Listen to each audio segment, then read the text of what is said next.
ये कहानी है एक ऐसी लड़की की जो अपने फादर के साथ एक गैस स्टेशन पे रहती है। जहाँ वो रहती है वो जगह शहर से बहुत दूर था, इसीलिए वो बहुत अकेला फील करती है और अपने ही फादर के करीब जाने की कोशिश करती है। हेलो दोस्तों, आज हम जिस मूवी को एक्सप्लेन करने वाले हैं उस मूवी का नाम है शेल, जो 2012 में रिलीज हुई थी। मूवी स्टार्ट होती है और हम आइलैंड के सुनसान इलाके को देखते हैं। इससे आप अंदाजा लगा सकते हैं कि यहाँ कौन आना चाहेगा। फिर हम एक गैस स्टेशन को देखते हैं। जब भी रास्ते से कोई बड़ी गाड़ी गुजरती तब घर में रखी सारी चीजें हिलने लगती। यहाँ हम 17 साल की एक लड़की को देखते हैं जिसका नाम शेल था।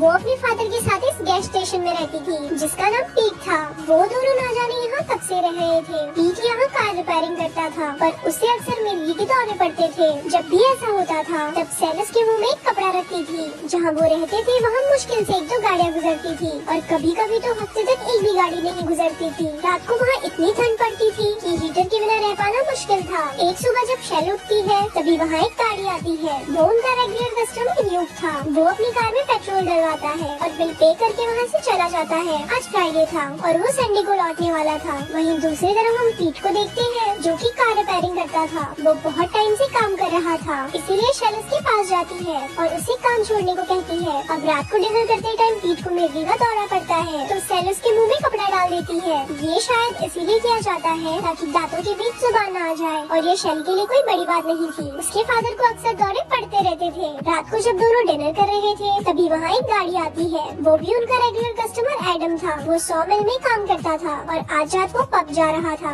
शेल की हालत कुछ ऐसी थी कि वो अपने फादर को छोड़कर और कहीं नहीं जा सकती थी। उसने शहर तो कभी देखा ही नहीं था। तो वहीं पीट भी अपनी हालत से बिल्कुल भी खुश नहीं था। उस रात कोई दरवाजे पर दस्तक देता है। जब वो दरवाजा खोलते हैं तो वहाँ एक आदमी था। वो बताता है कि उनकी कार का एक्सीडेंट हो गया है और उन्हें हेल्प चाहिए। तो पीटर सेल गाड़ी लेकर उसके साथ जाते हैं। उनकी कार से हिरन टकराया था और ये इस इलाके में आम बात थी। वहाँ पहुँचकर पीट उस हिरन को मार देता है। वैसे भी वो बचने वाला नहीं था, उल्टा वो तड़प रहा था। इसके बाद पीट उन दोनों को कॉटेज ले जाता है। वो दोनों हस्बैंड वाइफ थे और हाईलैंड्स में पहली बार आए थे। वो दोनों अगली सुबह चले जाते हैं और ये दोनों फिर से अकेले हो जाते हैं। एक रात जब पीट फ्रेश हो रहा था तब शेल उसके पास आती है और उसे टच करने लगती है। वो बस उससे ये पूछती है कि क्या तुम मुझसे प्यार करते हो। तो पीट कहता है कि हाँ, मैं तुमसे बहुत प्यार करता हूँ। लेकिन इतना तो हम जान गए थे कि पीट और सेल के बीच कुछ चल रहा है। एक रात दोनों अपने अपने कमरे में सो रहे थे, तभी अचानक हीटर बंद हो जाता है। इस वजह से शेल को ठंड लगने लगती है तो वो पीट के कमरे में जाती है और उसके साथ सो जाती है। पीट कहता है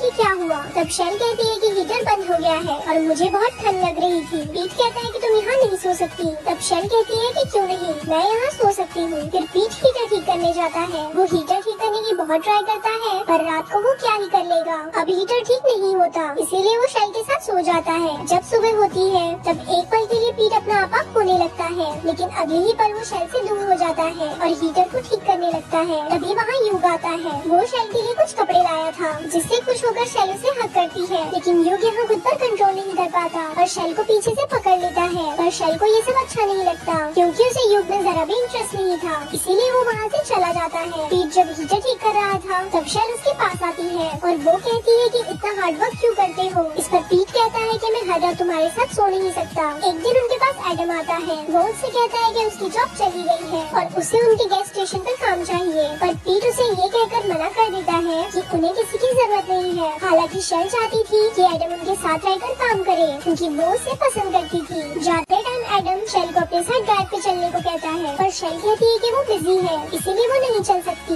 लेकिन बाद में वो मान जाती है और उसके साथ चली जाती है जहाँ कार में दोनों गपागप करते हैं। उस रात भी शेल पीट के साथ सोना चाहती थी पर पीट उसे उसके कमरे में छोड़ देता है। अगली सुबह उनके पास एक औरत आती है जिसके साथ उसकी बेटी भी थी और उसे टॉयलेट जाना था। जब वो वहाँ से जाने लगते हैं तब शेल को पता चलता है कि वो बच्ची उसकी डॉल नहीं छोड़ गई है, तो वो डॉल लेकर कार के पीछे भागती है। जब उस औरत को पता चलता है तब वो कार को रोक देती है और शेल को थैंक्स बोलती है और फिर चली जाती है। जब शेल वापस आती है तो वो देखती है कि पीट को मिर्गी का दौरा पड़ा है। अब जल्दबाजी में कोई कपड़ा न मिलने पर वो पीट के मुंह में अपना हाथ रखती है जिससे वो इंजर्ड हो जाती है। उस रात पीट शेल से कहता है कि मुझे लगा कि तुम मुझे छोड़कर चली गई। तो शेल कहती है कि मैं आपको छोड़कर कहीं नहीं जाऊंगी। वो उसका मन रखने के लिए ये भी कहती है वो यहाँ बहुत खुश है। अब यहाँ बातों बातों में वो दोनों काफी करीब आ जाते हैं और किस करते हैं। तभी शेल अपना होश संभाल लेती है। अब पीट को रुकने का इशारा देती है, लेकिन इस एक्सीडेंट से पीट को बहुत गिल्टी फील होता है। शेल सो रही थी और पीट को नींद नहीं आ रही थी। तभी उसे एक ट्रक की आवाज सुनाई देती है, इसीलिए वो रोड पर जाता है और ट्रक के आगे कूद जाता है। तभी उस आवाज से शेल की आँख खुल जाती है